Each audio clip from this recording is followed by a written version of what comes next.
Bienvenue sur Huntington Podcast, le podcast dédié à la maladie Huntington. Je suis Thomas, ma famille est touchée depuis plusieurs générations par la maladie de Huntington. J'ai été l'aidant pendant plus de 10 ans au quotidien de mon père. J'ai décidé d'aller à la rencontre de personnes inspirantes, malades, aidants, porteurs, personnels du corps médical, pour nous aider à comprendre et mieux vivre avec la maladie. Tous nous expliquent les différentes étapes par lesquelles ils passent et comment ils avancent et continuent dans la vie. Ce podcast est soutenu par l'association Huntington France. Présente sur tout le territoire, elle s'occupe de faire connaître la maladie, de financer la recherche médicale et d'accompagner les malades, leurs familles, dans toutes les étapes de la maladie. Je vous conseille vivement d'y adhérer pour recevoir les dernières actualités. Vous retrouverez le lien du site internet dans la description de l'épisode. Bonne écoute à tous. Bonjour Xavier, bienvenue sur Huntington Podcast. Bonjour Thomas. Écoute, on va tout de suite commencer. Présente-toi. Donc je m'appelle Xavier, j'ai 54 ans. Je vis sur Caen et j'ai souhaité témoigner individuellement à l'abri du regard de ma famille et puis de mon entourage sur une démarche que j'ai entamée il y a bientôt 1 an et demi. Voilà, qui est celle du dépistage de la maladie. Et donc, on va en discuter. Alors, justement, on va repartir un peu de la genèse de Huntington dans ta famille. Donc, justement, parle-nous comment la maladie, elle est arrivée dans ta vie. Alors, elle est arrivée tout petit, en fait, au début des années 80. La famille de mon père est originaire de la Manche et j'avais 9 ans. Et on allait souvent en vacances du côté de Sainte-Mère-Église, sur la côte, face aux îles Saint-Marcouf. Et l'occasion, en fait, était toujours d'aller rendre visite à la famille.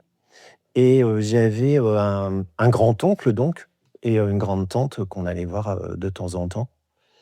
Et en fait, j'ai un souvenir comme ça qui me revient où je ne vois plus mon grand-oncle et lorsqu'on y va, il est, je le comprends plus tard, dans une chambre à côté et on me dit que je peux pas le voir parce qu'il va me faire peur.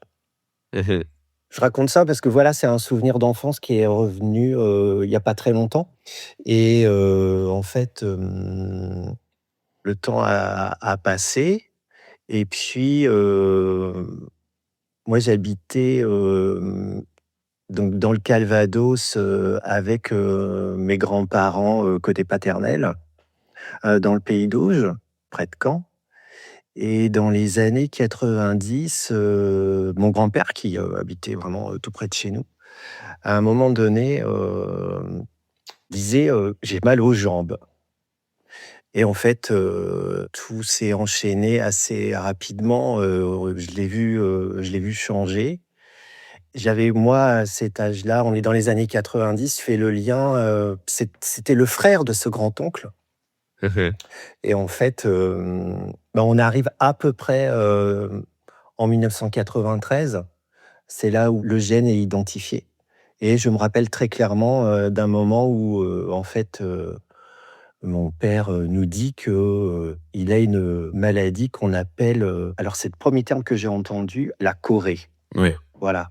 Et après, j'apprendrai qu'on dit la chorée de Huntington, et puis en fait, c'est la maladie d'Huntington, en fait. Et j'ai vu ces symptômes s'accélérer très très vite, et j'arrive pas à ressaisir à peu près l'âge qu'il avait, mais il a été saisi en fait assez tardivement, entre 60 et 70 ans. Mais alors toi, justement, quand il t'en parle et qu'il t'annonce Corée de Huntington, t'es curieux à ce moment-là? Tu fais des recherches ou t'essayes d'en savoir un peu plus? On commençait à l'époque à avoir quelques informations. Dans mon souvenir, je sais qu'on est au-delà de 93 parce que mon père nous dit que c'est héréditaire. Et tu le comprends à ce moment-là? Oui, je le comprends. Ouais. Ouais, je le comprends à ce moment-là parce que j'entendais souvent mon père nous dire «Oui, on fait qu'un passage sur terre». Voilà, et qu'il Mmh. fallait profiter de la vie. Mmh. Mais ceci dit, voilà, moi ça commençait à me trotter dans la tête parce que héréditaire, je savais très bien ce que ça voulait dire. Mmh. Donc que je pouvais être concerné, mon frère et ma sœur, aussi, Mmh. peut-être. Là, j'ai un peu, arrêté d'y penser parce que le quotidien, c'était vraiment très dur parce qu'ils habitaient à côté de chez nous. Il a pas été en EHPAD, tout de suite. On est au milieu des années 90, la maladie, elle est, juste identifiée et la Mmh. prise en charge, elle est, inexistante. Enfin, elle est comme on pouvait à l'époque, comme on pouvait et du coup, bah, il reste chez ma grand-mère et là, c'est très dur. Là, c'est vraiment très dur parce que, je vois, l'expression de son visage qui change, les muscles, qui deviennent incontrôlables, qu'il s'agite dans tous les sens, qu'il peut plus marcher et puis à un moment donné, il peut plus s'alimenter et en fait, vient la décision, de l'EHPAD. Mais, tu m'as dit en préparant l'épisode que tu avais un souvenir que ton père avait des très fortes colères à certains moments, dans sa vie. Donc ça, c'était plutôt quand il était plus jeune? Oui, oui, oui, j'ai entendu dans un précédent podcast, quelque chose de commun comme ça dans un autre témoignage. Ah oui, oui, Mmh. oui, oui, oui, ouais, ouais, ouais. Et donc peut-être qu'à l'époque, tu l'avais peut-être pas attribué à Huntington, mais aujourd'hui, Ah ben là, c'est indéniable. Alors, je suis pas médecin, mais ni, spécialiste de la maladie, mais voilà, là, quand j'ai, pu, en me parler, au centre Henri Mondor où j'ai été suivi, oui, en effet, j'ai pu en parler et on m'a confirmé que éventuellement, il était possible que ce soit, les prémices, en mmh fait, plus jeune, d'un signe, d'être porteur de la maladie, d'avoir ces grandes colères. Ouais. mh. Et ces grandes colères, OK. mon grand-père, il les avait pas. Ouais. Mais c'est un peu toute la différence qu'il y a entre chaque malade Huntington, c'est que tu en mets 5 les uns à côté des autres, les 5 vont exprimer la maladie différemment et même parce qu'on pourrait se dire: «Bah, c'est héréditaire donc on va hériter de la même, que notre père, que notre grand-père» et non, même pas ça donc c'est assez déstabilisant. Oui, de plus, j'ai pu, apprendre, également que, plus on avance dans les générations, plus on peut être saisi par la maladie plus tôt. Et Mmh. en effet, le souvenir que j'ai, c'est, de mon grand-père et de son frère, qui sont saisis assez tardivement, de mon père qui est saisi, lui, plus tôt.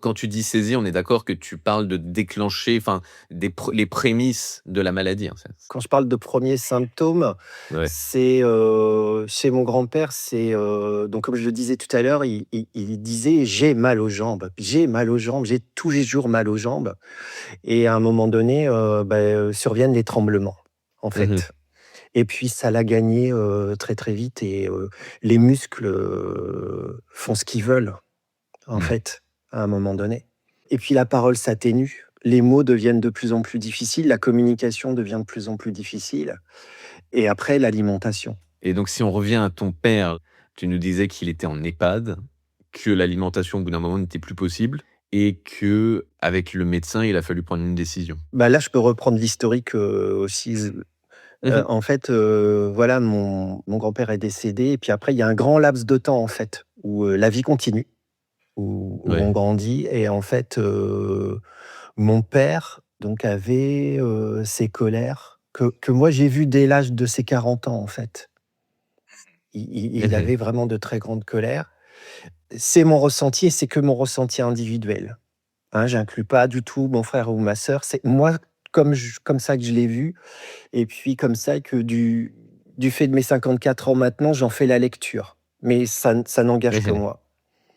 Vers 55-56 ans, moi je commence à avoir des tremblements, en fait. Quand il marche et Mmh. des hésitations et ça a été vraiment très, très vite. Très, très vite. Voilà, il est décédé, en 2020.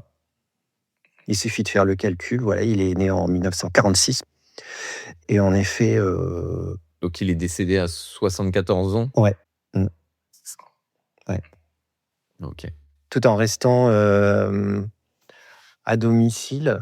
Donc, mes parents avaient quitté le pays d'Auge entre-temps et donc étaient retournés dans la Manche. Et Mhm. de fait, tout comme ma grand-mère l'avait fait, pour mon grand-père, souhaitait, elle, ma mère, garder mon père auprès d'elle, le plus longtemps possible. Et Mhm. bah, de nouveau, j'aime pas le mot compliqué, c'est douloureux tout simplement. C'est le mot Mhm. qui correspond le plus. C'est douloureux, le Ouais. quotidien, il est indescriptible. On est vraiment, au bout, il marche plus, il parle plus, il est très agité et les confinements arrivent. Et là, ça s'est vraiment accéléré. Mhm. Donc ça a été, très compliqué, de trouver une place en EHPAD parce que, voilà, il y a eu un déclic un jour, ma mère, n'en pouvait plus. Donc moi, mon frère et ma sœur, on a de manière solidaire, on s'est occupé de trouver un EHPAD, en fait, comme on a pu, dans cette période et c'était très compliqué. Mais voilà, par une rencontre, extraordinaire, on a réussi à trouver une solution. En fait, voilà, il est arrivé en EHPAD au moment où, il avait déjà du mal à s'alimenter depuis un certain temps, mais on était arrivé au stade de la difficulté de l'alimentation, des fausses routes répétées au moment où est arrivé en EHPAD. Mhm. Ok. Et en fait, il est rentré en EHPAD et il est décédé, 2-3 mois après, ouais. Et avec le recul, c'était le meilleur choix pour vous à faire à ce moment-là, pour votre père, par rapport à votre mère. Oui, ouais. Tout en ayant, une méconnaissance, totale de ce qu'on pouvait faire à l'époque. J'avais pas, moi, toutes les données que j'ai maintenant, en fait. Parce que, heu, parce que plus tard, j'ai décidé de faire le dépistage. Mhm. Voilà. Mais, et puis du coup que j'ai rencontré, les bonnes personnes qui m'ont donné les bonnes informations. Mais à l'époque, on l'a pas, puis, voilà, on est au fond de la Manche, c'était pas facile. Mm. Et encore une fois, le confinement bloquait, beaucoup de Oui, choses. et puis voilà, ce qu'il faut se rappeler, c'est que c'était en 2020. C'était très compliqué. Ouais. Suite au décès de ton père, donc il y a un peu un combat familial que tu veux mener qui est un peu le déni qui est, présent, Ouais, le déni qui est en moi. ouais. Bah, moi, ça me pèse parce qu'en fait, je m'aperçois que, depuis, l'âge de mes 9 ans, je vois des choses qui se répètent, en fait Mmh. et qu'à chaque fois, c'est insupportable donc je garde toujours en tête que c'est héréditaire donc l'étau se resserre. Je m'aperçois que c'est très douloureux pour, ma mère, mon frère et ma sœur d'en parler Mmh. donc je le respecte complètement et je décide de faire des recherches. Et là, je commence à voir des noms que j'avais pas vus auparavant comme, voilà, centre de référence, et je me dis: «Mais qu'est-ce donc?» Et à ce moment-là, on est au début de l'année 2024, je change de médecin traitant. Mmh. Donc je vais, voir ce nouveau médecin traitant, qui est, toute jeune, qui sort de ses études et bah, comme toute présentation au nouveau médecin traitant, je lui présente, la situation et puis elle arrive à un moment donné à la question, «Est-ce qu'il y a une maladie dans la famille?» Bah, je lui dis: «Bah oui, il y a une maladie dans la famille, c'est la maladie d'Huntington, et là, j'ai en face de moi, quelqu'un qui, ne lâchera pas et ne me lâchera pas. À Mmh. chaque consultation, elle me dira: «Je veux et je vous en parlerai à chaque fois que vous fassiez le test». Parce que, voilà, elle voyait bien que, voilà, j'allais la voir pour, diverses raisons et notamment une raison qui, restait toujours la même, une angoisse latente chez moi depuis fort longtemps. Ah d'accord. En fait, elle a vu que chez toi, il y avait une angoisse qui s'exprimait de plein de manières différentes, mais qui s'exprimait depuis fort longtemps et en fait, sa conclusion, c'était que c'était à cause de la maladie d'Huntington et du fait que tu ne connaissais pas, savoir si tu étais porteur ou pas et donc en fait, elle t'a poussé à faire le test. Eh bien, Oui, à ce moment-là, il y avait, sûrement, un bon alignement des planètes et il y a un rendez-vous où j'ai eu un déclic.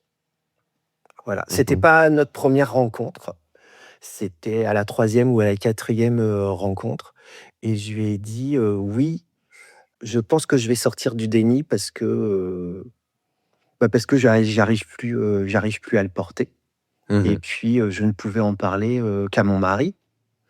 C'est pas évident, hein, supporter quelqu'un qui, Ah bien a sûr. des angoisses Mmh. a des angoisses à la maison et puis elle avait aussi, il y avait aussi, cette chose, c'est-à-dire que moi j'avais des angoisses et qui dit angoisse dit, quelquefois des colères. Ah ah! Puisque j'ai des colères, je suis sûrement porteur de la maladie Mmh. et là, à un moment donné, c'est devenu insupportable et elle l'a pris comme ça, ce médecin et elle est revenue sur tous ses arguments et à une consultation, j'ai eu un déclic et elle m'a dit: «On se reverra la prochaine fois. Vous n'allez pas aller sur internet, vous n'allez pas faire les recherches. C'est moi qui vais faire les recherches et je saurai comment vous guider. C'est moi qui vais vous accompagner». Mmh. Et en fait, c'est comme ça qu'elle a trouvé, le centre de référence, Henri Mondor à Créteil. Elle a fait un courrier, on a fait le mail ensemble Mmh. et c'est parti. Ils Mmh. m'ont répondu sur mon mail, perso, j'ai reçu un coup de téléphone. J'ai eu, un entretien téléphonique, voilà, c'était exactement ce que j'attendais. Mmh. Voilà et en fait, on m'a tout simplement proposé, une rencontre, en fait, avec le service génétique. Et juste avant d'arriver à Mondor, tu pas accompagné psychologiquement, à cette époque-là? Si, bien sûr. Si? D'accord. Et est-ce que le professionnel qui t'accompagnait avait déjà mis le doigt sur ce que le médecin traitant a aussi mis le doigt? Oui, en même temps, D'accord. en même temps et maintenant je sais pourquoi. J'approchais l'âge où mon père a déclenché les premiers symptômes et c'est ça, en fait, qui, a été le déclic. Mmh. On se rend pas compte sur le c'est l'inconscient, hein, en fait, on se rend pas compte tout de suite, de tout et en fait, je m'en suis aperçu après. Mmh. Oui, bah, oui, j'approchais et puis très régulièrement, de toute façon, j'interprétais mes rêves et dans mes rêves, je faisais des calculs. Je faisais: «Ah, on était en telle année quand il a eu, tel symptôme. OK, OK, d'accord. Quand il a eu les premiers symptômes, j'avais quel âge?» Je faisais des soustractions, voilà et en fait, j'y ai repensé après et bien entendu, c'est ça. C'est parce qu'en fait, j'approchais de l'âge. Mmh. Donc Mondor te contacte Oui, et comment ça se passe, le début de ces interactions? idéalement. Mon mari m'accompagne. Le premier rendez-vous, il est avec, le service génétique et là, il m'explique qu'ils ont, mis au point un protocole de dépistage qui prend son temps, qui suit le rythme du patient. Le patient interrompt quand il en a envie, mais que le protocole, eux l'ont décidé. C'est-à-dire qu'il est construit d'une certaine manière Mmh.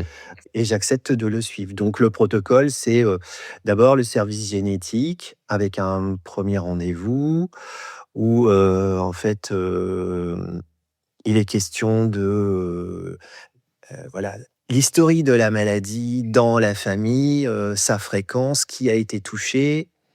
Le second rendez-vous, c'est avec la neurologue qui fait un point sur, voilà, les avancées, ce qui va se passer, les 3 cas de figure, possibles, c'est-à-dire, porteur, non porteur et l'entre-deux que je ne connaissais pas. C'est-à-dire, voilà, il y a 3 taux possibles, 3 lectures possibles et qu'il y a, voilà, je savais pas qu'il y avait, une troisième solution où parce qu'en fait, voilà, on est à la limite et on peut déclencher la maladie comme on peut pas la déclencher.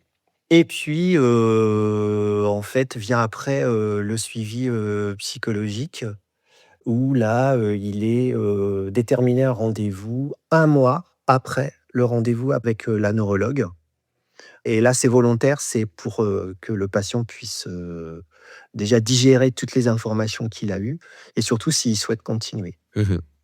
Et là, le suivi psychologique, à l'hôpital Henri Mondor, je l'ai trouvé, vraiment, idéal. C'est exactement ce que j'attendais. Mmh. Ça s'est vraiment très bien passé. Et là, j'ai pas mal utilisé, voilà, les entretiens, moi j'en ai fait un petit peu plus, parce que, Mmh. j'avais, cette angoisse à gérer et à digérer. Voilà. Mmh. Et donc, ça dure à peu près un an tout ça? Oui, oui, oui, oui, oui, parce qu'en fait, durant les grandes vacances, bah, il se passe pas grand-chose. Après, il y a eu un rendez-vous avec la psychologue avant la prise de sang. Il y a la prise de sang. Moi, j'ai souhaité un rendez-vous pendant l'attente parce que du coup, après la prise de sang, il y a 3 mois de délai Mmh. et puis voilà, après il y a les résultats. Mmh. Tu conscientises que ces un an qui viennent de s'écouler se sont très bien passés et que là, tu vas avoir le résultat qui potentiellement va changer ta vie parce que tu sois porteur, bah, ça va changer ta vie et que tu ne sois pas porteur alors que tu te l'étais un peu dit que tu l'étais, ça va peut-être aussi changer un peu ta perception. Complètement. Complètement, mais je reste discret sur le résultat. Mmh. Oui, ça change tout. Mais oui, parce qu'en effet que contrairement à ce qu'on pense, c'est pas parce qu'on t'annonce que tu n'es pas porteur qu'il n'y a pas d'effet, sur ta vie, que ça n'impacte pas ta vie. Donc, aujourd'hui, ta volonté, c'est pas de mettre en avant le résultat, c'est plus mettre en avant le parcours qui t'a mené jusqu'à ce résultat et du fait que tu as un peu combattu, ce déni en étant arrivé là. Oui, tout à fait et puis je pense que aussi si le résultat, c'est, je suis porteur, bah, en fait, voilà, porteur ou non porteur, le jour des résultats, j'ai eu une phrase, avant qu'on me l'annonce, le résultat, Mmh. qui était, «J'accepte». C'est ce que j'ai dit juste avant les résultats. J'ai dit: «J'accepte, j'accepte». Parce que je leur ai dit juste avant les résultats que j'étais vraiment de toute façon, quoi qu'il se passe, j'étais, moi, à l'aise et apaisé avec le parcours que j'avais pu, vivre avec eux, avec elles, parce qu'il y a j'ai rencontré que des femmes, avec elles et que voilà, j'étais prêt à l'entendre. Et est-ce que tu penses que tu aurais été prêt à entendre le résultat quelques années plus tôt? Non. Tu pas déçu de pas avoir fait ce parcours-là plus tôt dans ta Ah vie? non, c'est parce que c'était pas le moment. Moi, je témoigne, de mon parcours et je fais pas non plus, la promotion, il faut absolument se faire dépister. Je pense intimement qu'il faut se faire dépister, Mmh. mais, je pense que chacun est différent et on peut pas forcer, Mmh. une personne, voilà, en lui disant, c'est forcément obligatoire. Moi, le médecin me l'a dit à un moment donné où, j'étais prêt à Tout à l'entendre. fait. Quelques années plus tôt, oui, ah ouais, oui, oui, j'aurais refusé, bien sûr. Tu as des enfants, Xavier? Non, Tu aurais eu des enfants, imaginons. Est-ce que tu penses que tu l'aurais fait plus tôt? Est-ce que tu penses que ça aurait changé quelque chose dans ton appréhension, de ce test? médicalement, je ne sais pas comment répondre à la question parce que là-bas, j'ai appris une information que je ne savais pas. C'est simple.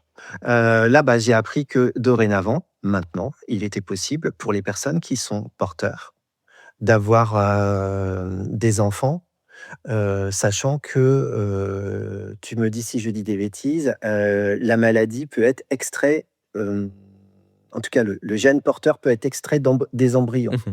Oui, oui. C'est ça? Ah ouais. C'est ça. C'est bien ça? OK. Non, je n'aurais pas eu d'enfant, pour répondre à ta question, il y a quelques années, non.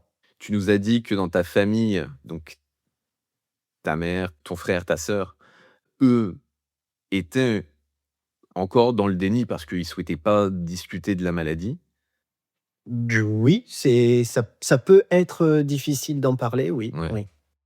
Et tu penses que maintenant que tu as fait ce parcours-là qui s'est bien passé, tu vas essayer d'avoir un rôle à jouer dans leur vie par rapport à la maladie de Huntington? C'est très simple.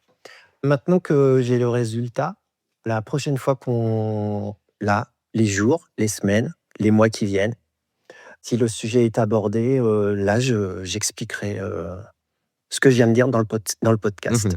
Voilà. Oui, parce qu'il y a des informations précieuses. moi, j'ai appris des informations précieuses, sur, le nombre de tests, et d'essais qui sont en cours. Le fait de pouvoir, avoir des enfants de manière, à extraire le gène porteur et d'entendre justement là-bas une phrase qui me revient, «On a maintenant les moyens de faire sortir la maladie d'une famille». Mmh. Oui, bien sûr. Ouais. Voilà, et ça, c'est quand même, très important, et c'est quelque chose que je trouve important, au regard de, tout ce vécu qu'il y a eu, en amont, dans la manière dont j'ai pu percevoir la maladie, que m voilà, que j'attribue aux alentours de l'âge de 9 ans. Voilà, mais comme ça arrive dans beaucoup de familles, hein, et puis pour d'autres maladies, aussi, hein. Bien sûr, ouais, ouais. Voilà. Xavier, on arrive à la fin de notre échange. Est-ce que tu as, un dernier mot à dire, un dernier conseil, une dernière parole pour nos auditeurs? Eh bien, moi, je suis resté, admiratif de ma tante qui s'est occupée de ce grand-oncle, de ma grand-mère qui s'est occupée de mon grand-père et de ma mère qui s'est occupée de mon père. Mmh. Voilà, c'est reste, quelque chose, pour lequel j'ai pas de mots d'admiration suffisants parce que, c'est un quotidien qui est, indicible, qui est, très difficile, et voilà, parfois, on oublie un peu, ou on parle très rapidement des aidants. Voilà, Merci Xavier pour ton témoignage. mais de rien. À bientôt.